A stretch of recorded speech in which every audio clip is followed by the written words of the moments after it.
Mbahaye ikaze mwese kwari kuvugwa hagati y'u Rwanda na Kongo. Aka kanya igisirikare cy'u Rwanda RDF kimaze kwemeza koko umusirikare wa Kongo yiciwe mu karere ka Rubavu ndetse ngo yanakomerekeje abapolisi b'u Rwanda babiri.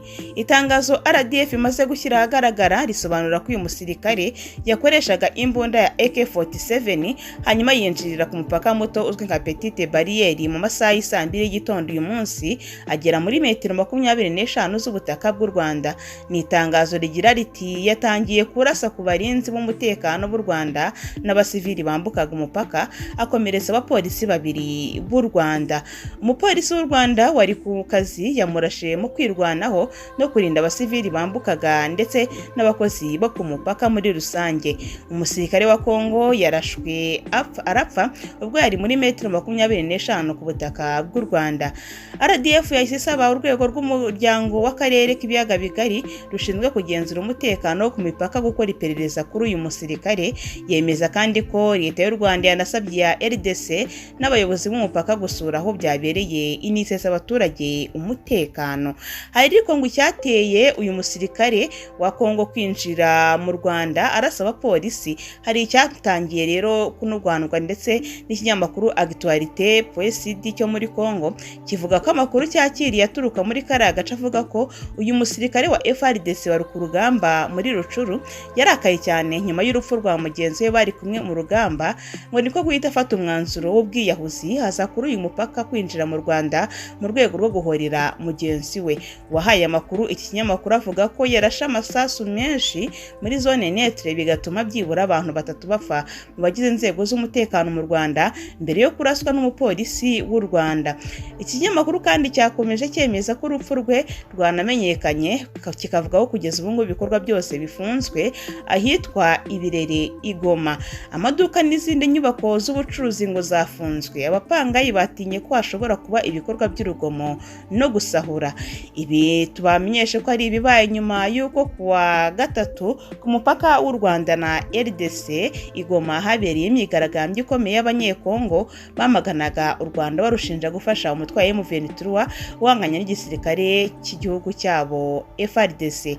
Abigaragambya bageze aho batera amabuye polisi y'u Rwanda ari ku burinzi banashaka kwinjira ku butaka bw'u Rwanda, ariko polisi ibabuza kwinjira irabareka bakomeza kwigaragambiriza hakurya muri Kongo. Bateraga amabuye y'urufaya mu Rwanda, gusa inzego z'umutekano z'u Rwanda ntizagira icyo zibatwara. Guverinoma ya Kongo ikomeje gushyira mu majwi leta y'u Rwanda irayishinja ko ariyo iri inyuma y'umutwe wa M23 ndetse ko rwafashije uyu mutwe kwigarurira umujyi wa Bunagana. Ni ibirego u Rwanda rukomeza guhakana rukavuga ko nta sano n'imwe rufitanye n'uyu mutwe wa M23 ndetse na M23 ikabivuga ko nta sano nake ifitanye na leta y'u Rwanda. Mu yandi makuru kandi nuko Perezida Uhuru Kenyatta wa Kenya yanasabye ko ingabo z'ibihugu bigize umuryango wa Afurika y'Iburasirazuba EAC zigiye koherezwa muri Repubulika ya Kongo mu rwego rwo kugarura umutekano mu karere. Perezida Uhuru Kenyatta kuri uyoboye East African Community yemeje aya makuru mu itangazo ryasohowe n'ibiro bye. Icyemezo cy'uko izi ngabo bibaye ngombwa zakoherezwa muri Kongo cyafatiwe mu nama yahuje abakuru b'ibihugu byombi ba EAC ku ya 21 Mata uyu mwaka. Ni inama yabereye i Nairobi muri Kenya iyobowe na Perezida Kenyatta. Icyo gihe yitabiriwe na Perezida Felix Antoine Tshisekedi wa Repubulika Iharanira Demokarasi ya Kongo, Evariste Ndayishimiye w'u Burundi cyo kimwe na Yoweri Kaguta Museveni wa Uganda. Perezida w'u Rwanda Paul Kagame we yarahagarariwe na Minisitiri w'Ububanyi n'Amahanga Dr. Vincent Biruta. Icyo gihe imitwe yitwaje intwaro ifite ibirindiro mu mashyamba ya Kongo Kinshasa ariko ikomoka muri kiriya gihugu yasabwe kurambika intwaro ikajya mu biganiro na guverinoma ya Kongo ikomoka mu mahanga igasubira mu bihugu ikomokaho. Yanzuye ko nibitabaho ngo muri Kongo Kinshasa ari bwagomba koherezwa izo ngabo z'akarere zihuriweho zo guhangana n'iyo mitwe yitwaje intwaro. Perezida Uhuru Kenyatta wa Kenya anatangaza ko ziriya ngabo za EAC zigomba koherezwa mu ntara ya Kivu y'Amajyepfo n'iy'Amajyaruguru na Ituri mu rwego rwo kuzigarurira umutekano.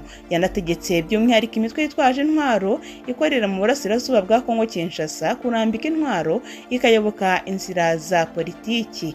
Perezida Uhuru Kenyatta wa EAC yavuze ko mu bubasha ahabwa anatangaje ko intara za Kivu y'Amajyepfo n'iy'Amajyaruguru mu duce twa Bunagana, Bugusa n'ibindi bitandukanye ko kimwe na Kivu y'Amajyepfo zizira intwaro, bityo ko imitwe yitwaje intwaro iziherereyemo ikwiye kuzamburwa. Umutwe wa M23 umaze iminsi mu mirwano n'ingabo za Kongo Kinshasa muri teritwari ya Rucuru n'imwe mwirebwa n'iyi gahunda yo gushyira intwaro hasi. Perezida Kenyatta kandi yavuze ko ingabo zizoherezwa muri Kongo zigomba gukoranira bya hafi n'izo mu gihugu ndetse n'iza MONUSCO, zikazaba ahanini zifite inshingano zo kwambura intwaro imitwe yitwaje intwaro.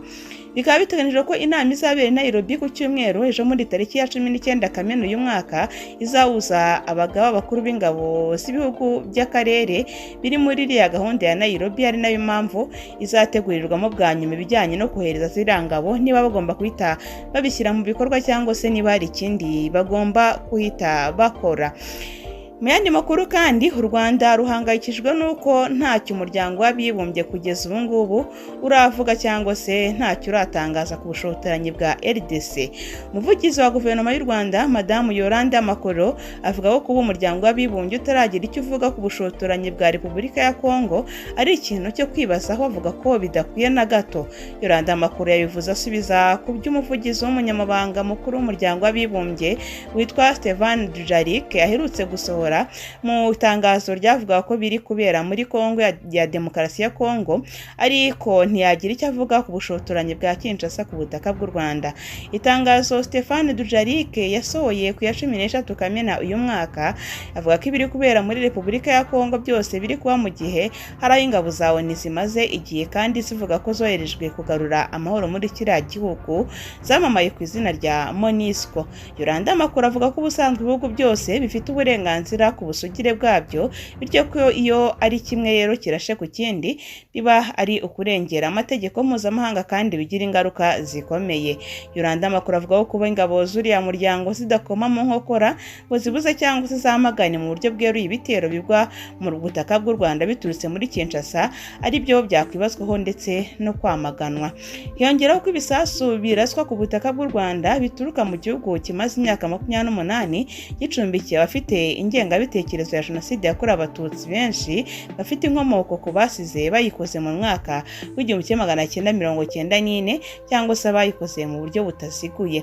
Yolande Makolo asaba kuba umuryango w'abibumbye ngo waririnze kwamagana mu buryo bweruye ibyo Repubulika ya Kongo irasa ku Rwanda byarabereye uburyo bwiza uruhande rwa Kinshasa bwo kumva ko ibyo ruri gukora byemewe cyangwa se bidahangayikishije.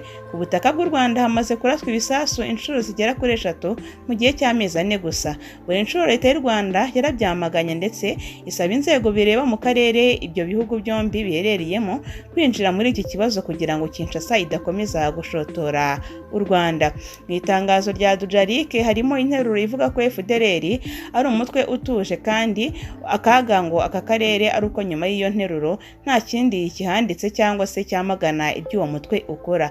Si Yolande Makolo wenyine uvuga ko umuryango w'abibumbye urenze ingohe bushotoranye bwa Kongo, kuko n'umuvugizi w'ibiro bya Perezida Paul Kagame witwa Stéphane Nyombayire nawe yasabye amahanga ko yabwira Repubulika ya Kongo igahagarika ibyirimo. The New Times yanditse ko Nyombayire yayibwiye iti MONUSCO ntishobora gukomeza kuvuga ko ari indorerezi muri iki kibazo kuko bigaragara ko yafashe uruhande. Yunzemo kandi ko M23 atari ikibazo kireba u Rwanda cyangwa se ngo rube rugifitemo uruhare. Ibyabyo bireba Repubulika ya Kongo kuko ari ikorera kandi bafitanye n'amasezerano uruhare rumwe rushinja rundi guca ku ruhande cyangwa se kwirengagiza nkana. Ikindi kandi Kigali bamagana ni ukuvuga ko ingabo z'u Rwanda zafashije abarwanyi ba M23 gufata umujyi wa Bunagana. Bunagana ni umujyi uri hafi y'umupaka wa Repubulika ya Kongo na Uganda. Uruhare rwa M23 narwo ruhakana gukorana na leta y'u Rwanda nk'uko umuvugizi w'uyu mutwe witwa Meja Wiringoma aherutse kubibwira itangazamakuru ririmo n'ijwi rya Amerika. Ngayo rero ari kuvugwa hagati y'u Rwanda na RDC, turakomeza tuyakurikirane andi turayabagezaho ubutaha. Mukore subscribe niba mutarayikora. Ciao ciao.